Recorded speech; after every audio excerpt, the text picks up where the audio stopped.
ನಿಧಾನವಾಗಿ ಸಾವಕಾಶವಾಗಿ ಇದನ್ನು ತುರಿಯುವಂಥದ್ದು. ಒಳ್ಳೆ ಪರಿಮಳ ಬರ್ತಾ ಇದೆ. ಸೊ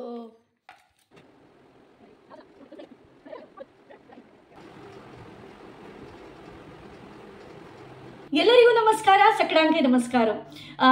ದಸರಾ ರಜೆ ಆರಂಭ ಆಗಿದೆ, ಮಕ್ಕಳಿಗೆ ರಜೆ ಸ್ಟಾರ್ಟ್ ಆಗಿದೆ, ಅದೇ ರೀತಿ ಟೀಚರ್ಸ್ ಆದಂಥ ನಮಗೂ ಕೂಡ ರಜೆ ಸ್ಟಾರ್ಟ್ ಆಗಿದೆ. ಸೊ ಒಂದಷ್ಟು ರಿಲ್ಯಾಕ್ಸ್, ಒಂದಷ್ಟು ಆರಾಮ ಮನೆಯಲ್ಲಿ ಇರುವಂಥದ್ದು. ಸುಮಾರು ಒಂದು 18 ದಿನಗಳ ಕಾಲ ನಮಗೆ ರಜೆ ಘೋಷಿಸಿದ್ದಾರೆ.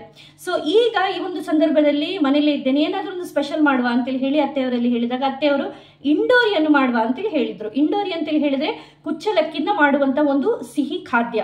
ಸೊ ಹೆಚ್ಚಿನವರಿಗೆ ಪ್ರಾಯಶಃ ಈ ಒಂದು ಇಂಡೋರಿ ಅನ್ನುವಂತಹ ಒಂದು ಸ್ವೀಟಿನ ಬಗ್ಗೆ ಗೊತ್ತಿರ್ಲಿಕ್ಕಿಲ್ಲ ಅಂತೇಳಿ ಹೇಳಿ ಭಾವಿಸ್ತೇನೆ. ಹೆಚ್ಚಾಗಿ ಕುಚ್ಚಲಕ್ಕಿಯನ್ನು ನಾವು ಎಲ್ಲೆಲ್ಲಿ ಊಟ ಮಾಡ್ತೇವೆ ಅಂತೇಳಿ ಹೇಳಿದ್ರೆ ಈ ಕಾಸರಗೋಡಿನಲ್ಲಿ, ಮಂಗಳೂರು, ಉಡುಪಿ ಈ ಎಲ್ಲ ಒಂದು ಪ್ರಾಂತ್ಯಗಳಲ್ಲಿ ಹೆಚ್ಚಾಗಿ ಈ ಒಂದು ತಿಂಡಿಯ ಬಗ್ಗೆ ಗೊತ್ತಿರಬಹುದು ಅಂತೇಳಿ ಹೇಳಿ ಭಾವಿಸ್ತೇನೆ. ಸೊ ಬನ್ನಿ, ಅಜ್ಜಿ ಕೂಡ ಮಾಡ್ತಾ ಇದ್ರು, ನನ್ನ ಅಮ್ಮ ಕೂಡ ಮಾಡ್ತಾ ಇದ್ರು, ಅದೇ ರೀತಿ ನನ್ನ ಅತ್ತೆಯವರು ಕೂಡ ಇದನ್ನ ಮಾಡ್ತಾರೆ. ಸೊ ತುಂಬಾ ಒಂದು ಪ್ರಾಚೀನವಾದಂತಹ ಖಾದ್ಯ ಮಾತ್ರ ಅಲ್ಲ, ಅಷ್ಟೇ ಒಂದು ರುಚಿಯಾಗಿರುವಂತಹ ಒಂದು ಸ್ವೀಟ್.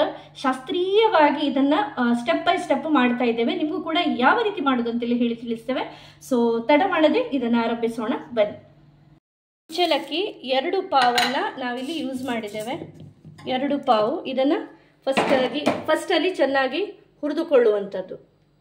ಅದೇ ರೀತಿ ಮೇಯ್ನ್ ಆಗಿ ಬೇಕಾಗಿರುವಂಥದ್ದು ಏನಂತೇಳಿ ಹೇಳಿದ್ರೆ ಅಂಟು ಬೆಲ್ಲ. ಈ ಅಂಟು ಬೆಲ್ಲ ಇಲ್ಲದೆ ಈ ಇಂಡೋರಿಯನ್ನು ಮಾಡ್ಲಿಕ್ಕೆ ಆಗುದಿಲ್ಲ. ಸೊ ಅಂಟು ಬೆಲ್ಲ ಯಾವತ್ತೂ ನಮಗೆ ಸಿಗುದಿಲ್ಲ. ಸೊ ಇದು ಸಿಗುವಂಥ ಸಮಯದಲ್ಲಿ ಮಾತ್ರ ಇದನ್ನು ನಾವು ಮಾಡುವಂಥದ್ದು. ಒಂದು ಅಂಟು ಬೆಲ್ಲ ಆದರೆ ಮತ್ತೊಂದು ನಾವು ಬಳಸುವಂಥದ್ದು ತೆಂಗಿನಕಾಯಿ. ಸೊ ಹೆಚ್ಚಾಗಿ ಏನಂತೇಳಿ ಹೇಳಿದ್ರೆ ವೈನಾ ನಾರ್ಲು ಅಂತೇಳಿ ಹೇಳ್ತೇವೆ ಇದಕ್ಕೆ. ಅಂತೇಳಿ ಹೇಳಿದ್ರೆ ಗೌರಿ ಪೂಜೆಯಲ್ಲಿ ಬಳಸುವಂತಹ ಒಂದು ತೆಂಗಿನಕಾಯಿ. ಸೊ ಹೆಚ್ಚಾಗಿ ಏನಂತೇಳಿ ಹೇಳಿದ್ರೆ ನವರಾತ್ರಿಯ ಸಮಯದಲ್ಲಿ ನಾವು ಇಂಡೋರಿಯನ್ನು ಏನು ಮಾಡ್ತೇವೆ, ಇದನ್ನ ಇದೇ ಒಂದು ತೆಂಗಿನಕಾಯಿಯನ್ನು ಬಳಸಿ ಮಾಡುವಂಥದ್ದು ಹೆಚ್ಚು. ಸೊ ಯಾರ್ಯಾರ ಮನೆಯಲ್ಲಿ ಒಂದು ಗೌರಿ ಪೂಜೆ ಇರ್ತದೆ ನೋಡಿ, ಅವರು ಅವರ ಸಂಬಂಧಿಕರ ಮನೆಗೆಲ್ಲ ಬಂದು ಈ ಒಂದು ತೆಂಗಿನಕಾಯಿಯನ್ನು ಅವರು ಏನು ಹೇಳ್ತೇವೆ ಬಾಗಿನ ಅಥವಾ ಉಡಿ ತುಂಬಿಸುವುದು ಅಂತೇಳಿ ಏನು ಹೇಳ್ತೇವೆ ಆ ರೀತಿ ಕೊಡ್ತಾರೆ. ಸೊ ನನಗೂ ಕೂಡ ಒಂದು 2-3 ಅಂತಹ ಒಂದು ಪೂಜಿಸಿದ ತೆಂಗಿನಕಾಯಿಗಳು ಬಂದಿದೆ. ಸೊ ಇದನ್ನೇ ಬಳಸಿ ನಾವಿವತ್ತು ಈ ಒಂದು ಇಂಡೋರಿಯನ್ನು ಮಾಡ್ತಾ ಇದ್ದೇವೆ. ನೋಡಿ, ಈ ಒಂದು ಕುಚ್ಚಲಕ್ಕಿಯನ್ನು ಹುರಿಲಿಕ್ಕೆ ಆರಂಭ ಆಗಿದೆ. ಎಷ್ಟು ಹೊತ್ತು ಅಂತೇಳಿ ಹೇಳಿ ನೀವು ಕೇಳ್ಬೋದು. ಇದು ಚೆನ್ನಾಗಿ ಅರಳ್ತದೆ ಅಂತೇಳಿ ಹೇಳಿದ್ರೆ ಫುಲ್ ಚರಂಬುರಿ ಅಂತೇಳಿ ಹೇಳ್ತೇವಲ್ಲ, ಸೊ ಆ ರೀತಿ ಅದು ಟರ್ನ್ ಆಗ್ತದೆ. ತುಂಬ ಹೊತ್ತು ಇದನ್ನ ನಾವು ಹುರಿಬೇಕು. ಮಾತ್ರ ಅಲ್ಲ, ಪಕ್ಕನೆ ಈಗ ಹೈಯಲ್ಲುಂಟು, ಹೈಯಲ್ಲಿಟ್ಟರೆ ನೀವು ಯಾವುದೇ ಕಾರಣಕ್ಕೆ ಕೈಯನ್ನ ಸೌಟಿಂದ ತೆಗೆಯುವ ಹಾಗಿಲ್ಲ. ಸೊ ಇದನ್ನ ಈ ರೀತಿ ಫ್ರೈ ಮಾಡ್ತಾ ಇರುವಂಥದ್ದು. ಸೊ ಎಷ್ಟು ಅಂತೇಳಿ ಹೇಳಿದ್ರೆ ಅದು ಒಂದು ಒಳ್ಳೆ ಪರಿಮಳ ಕೊಡ್ತದೆ, ಪ್ಲಸ್ ಅರಳಲಿಕ್ಕೆ ಆರಂಭ ಆಗ್ತದೆ. ಚಟಪಟ ಚಟಪಟ ಅಂತೇಳಿ ಹೇಳಿದ ಹಾಗೆ ನಿಮ್ಗೆ ಒಂದು ಅಂದಾಜು ಆಗ್ತದೆ. ಆ ಸಮಯದಲ್ಲಿ ಅದನ್ನ ಸ್ಟಾಪ್ ಮಾಡುವಂಥದ್ದು ಹೇಳ್ತೇನೆ ನಾನು. ಈಗ ಹುರಿತಾ ಇದ್ದಾರೆ. ಬಳಸಿದಂತಹ ಪಾವು ಇದು.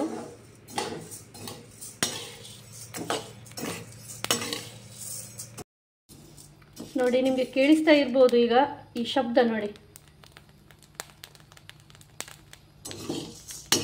ಚಟಪಟ ಚಟಪಟ ಹೇಳ್ತಾ ಇದೆ ನೋಡಿ. ಒಂದೊಂದೇ ಅಕ್ಕಿ ಅರಳ್ತಾ ಇದೆ. ಹೀಗೆ ಎಲ್ಲ ಅಕ್ಕಿಗಳು ಅರಳಿ ಆದ್ಮೇಲೆ ಘಮ್ ಅನ್ನುವಂಥ ಒಂದು ಪರಿಮಳ ಬರ್ತದೆ. ಆ ಸಮಯದಲ್ಲಿ ಈ ಒಂದು ಗ್ಯಾಸನ್ನು ಆಫ್ ಮಾಡುವಂಥದ್ದು. ಏಲಕ್ಕಿಯನ್ನು ಕೂಡ ಇದಕ್ಕೆ ಹಾಕಿ ಅದರ ನಂತರ ಅದನ್ನು ಜೊತೆಯಾಗಿ ಗ್ರೈಂಡ್ ಮಾಡುವುದಿದ್ದೇವೆ. ಒಳ್ಳೆ ಪರಿಮಳ ಬರ್ತಾ ಇದೆ.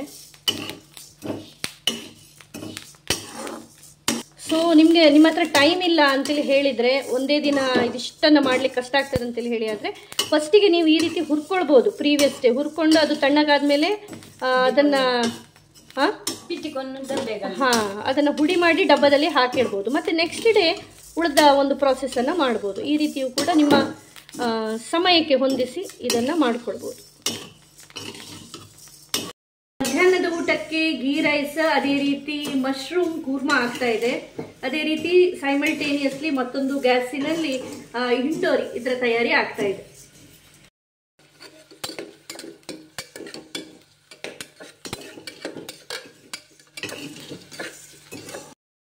ಮತ್ತೊಂದು ವಿಷಯ ಏನಪ್ಪಾ ಅಂತೇಳಿ ಹೇಳಿದ್ರೆ, ಈ ಇಂಡೋರಿ ಅಂತೇಳಿ ಹೇಳಿ ಏನಿದೆ, ಇದನ್ನ ಶುಕ್ರವಾರ ಅದೇ ರೀತಿ ಮಂಗಳವಾರ ಮಾಡೋದಿಲ್ಲ.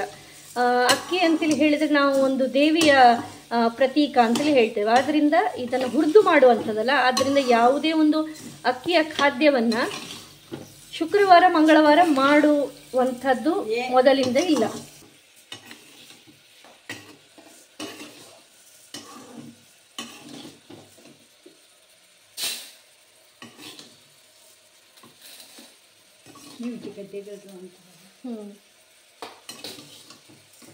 ಇದು ತಣಿಯುವ ಸಲುವಾಗಿ ಈ ರೀತಿ ಪ್ಲೇಟಿನಲ್ಲಿ ಹಾಕಿ ಹರಿವಾಣದಲ್ಲಿ ಹಾಕಿ ಅದನ್ನು ಸ್ಪ್ರೆಡ್ ಮಾಡ್ತಾ ಇದ್ದಾರೆ. ಸೊ ತಣಿಯುವ ಸಲುವಾಗಿ ಹರಿವಾಣದಲ್ಲಿ ಹಾಕಿ ಈ ರೀತಿ ಸ್ಪ್ರೆಡ್ ಮಾಡ್ತಾ ಇದ್ದಾರೆ. ಸೊ ಅರಳಿದ ಈ ಕುಚ್ಚಲಕ್ಕಿ ಹಾಲಿನಲ್ಲಿ ಬಂದು ಕೂತಿದೆ. ಒಂದು ಹರಿವಾಣದಲ್ಲಿದ್ದದ್ದು 2 ಹರಿವಾಣಕ್ಕೆ ಟ್ರಾನ್ಸ್ಫರ್ ಮಾಡಿದ್ದಾರೆ. ಸೊ ಸ್ವಲ್ಪ ಹೊತ್ತಿನಲ್ಲೇ ಇದು ಆರ್ತದೆ. ಮತ್ತು ನೆಕ್ಸ್ಟ್ ಪ್ರಾಸೆಸ್ ಸ್ಟಾರ್ಟ್ ಮಾಡೋಣ. ಸೊ ಈಗ ನೀವು ನೋಡಿದ್ದೀರಿ, ಈ ಒರಳನ್ನು ಕೂಡ ಹಾಗೆ ಚೆನ್ನಾಗಿ ತೊಳೆದು ಒಣಗಿಸಿ ಅದರ ನಂತರ ಈ ಒಂದು ಅಕ್ಕಿಯನ್ನು ಏನು ನಾವು ಹುರಿದಿಟ್ಟಿದ್ದೇವ ಇದನ್ನು ಚೆನ್ನಾಗಿ ಇದರಲ್ಲಿ ನಯವಾಗಿ ಈಗ ಈ ಮಿಕ್ಸಿಯಲ್ಲಿ ಬಿಸಿ ತೆಗಿತಾರತ್ತೆ.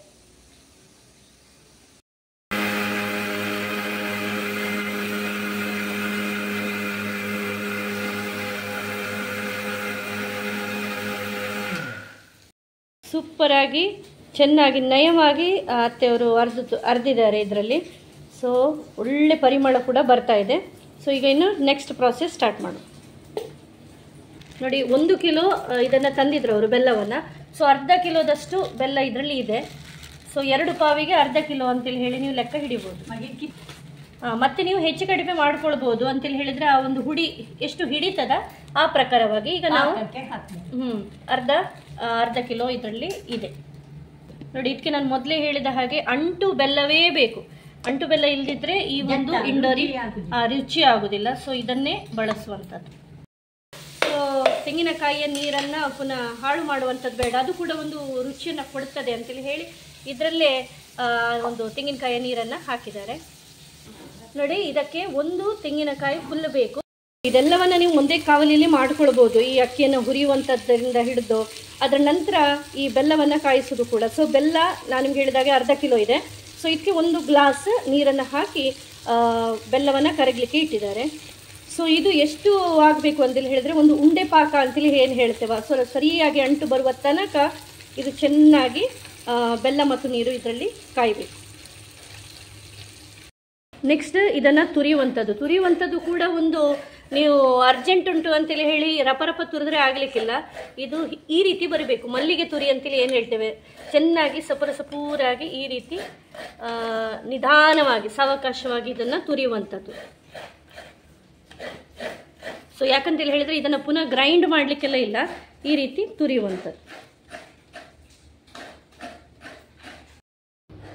ನೋಡಿ, ಪಾಕ ಆಗಲಿಕ್ಕೆ ಆರಂಭ ಆಗಿದೆ. ಬೆಲ್ಲ ನಿಧಾನವಾಗಿ ಕರಗುತ್ತಾ ಇದೆ.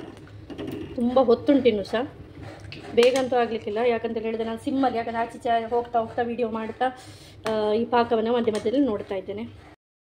ಗೀ ರೈಸ್ ಕೂಡ ರೆಡಿ ಆಗಿದೆ, ಸೂಪರಾಗಿ ಬಂದಿದೆ, ಭಾರಿ ಒಳ್ಳೆ ಟೇಸ್ಟ್ ಕೂಡ ಆಗಿದೆ. ಸೊ ಮಧ್ಯಾಹ್ನಕ್ಕೆ ನಮಗೆ ಗೀ ರೈಸ್, ಅದೇ ರೀತಿ ಮಶ್ರೂಮ್ ಕೂರ್ಮಾ.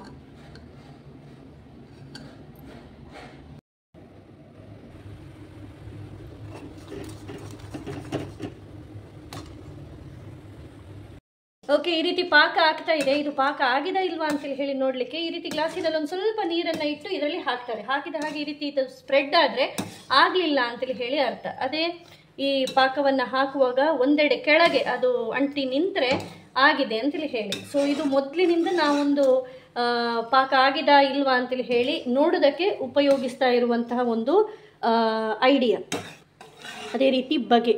ಸೊ ಪಾಕ ಆಗ್ತಾ ಇದೆ. ತೆಂಗಿನ ತುರಿ ಕೂಡ ಚೆನ್ನಾಗಿ ತುರಿದು ಬಂದು ಕೂತಿದೆ. ಪಾಕ ಆಗಿದೆ ಅಂತೇಳಿ ಹೇಳಿ ನೋಡುವ ಸಮಯ. ನೋಡಿ, ಇದರಲ್ಲಿ ಹಾಕಿದ್ದಾರೆ. ಸೊ ಹೇಗೆ ಅಂತೇಳಿ ಹೇಳಿದರೆ ಆಲ್ಮೋಸ್ಟ್ ಆಗಿದೆ ಅಂತೇಳಿ ಹೇಳಿ ನಮ್ಮ ಭಾವನೆ. ಸೊ ಇದನ್ನು ಹಾಕಿದ ಹಾಗೆ ನೋಡಿ ಈ ರೀತಿ ಈ ರೀತಿ ಗಟ್ಟಿಯಾಗಿ ನಮ್ಗೆ ಸಿಕ್ಕಿದ್ರೆ ಪಾಕ ಆಗಿದೆ ಅಂತೇಳಿ ಹೇಳಿ ಅರ್ಥ. ನೋಡಿ, ಒಂದು ಕಡೆ ಸೇರ್ಕೊಳ್ತದೆ ಅದು. ಸೊ ಸುಮಾರು ಒಂದು 20 ನಿಮಿಷ ಇತ್ತು, ಅದರ ನಂತರ ಪಾಕ ಆಗಿದೆ. ಸೊ ಮುಂದಿನ ತಯಾರಿಯನ್ನು ಮಾಡಿಕೊಳ್ಳುವ. ಈಗ ತೆಂಗಿನ ತುರಿಯನ್ನು ಹಾಕ್ಕೊಳ್ತಾ ಇದ್ದಾರೆ.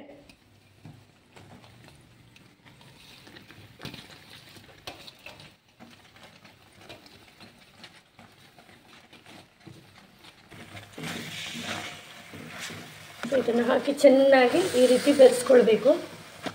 ಸೊ ಒಂದು 5 ನಿಮಿಷದಷ್ಟು ಇಡಬೇಕಂತೆ. ಅಂತೇಳಿ ಹೇಳಿದರೆ ಇದರ ನೀರಿನ ಪಸೆ ಎಲ್ಲ ಹೋಗಿ ಡ್ರೈ ಆಗುವ ತನಕ ಇದನ್ನು ಮತ್ತೊಮ್ಮೆ ಒಂದು ಹದ ಇದರಲ್ಲಿ ಫ್ಲೇಮಿನಲ್ಲಿ ಈ ರೀತಿ ಮಗಿಚ್ಕೊಳ್ತಾ ಇರಬೇಕು.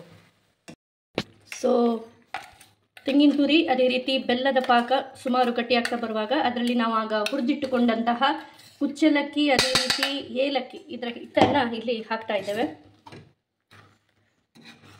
ಡ್ರೈ ಆಗಿರುವಂತಹ ಕುಚ್ಚಲಕ್ಕಿಯ ಪೌಡರ್ ಅದೇ ರೀತಿ ತೆಂಗಿನ ತುರಿ ಬೆಲ್ಲ ಇದರ ಮಿಶ್ರಣ ಇದೆಲ್ಲವೂ ಕೂಡ ಒಟ್ಟಾಗಿ ಸೇರಿ ಇದನ್ನು ಮಿಕ್ಸ್ ಮಾಡುವಂಥದ್ದು.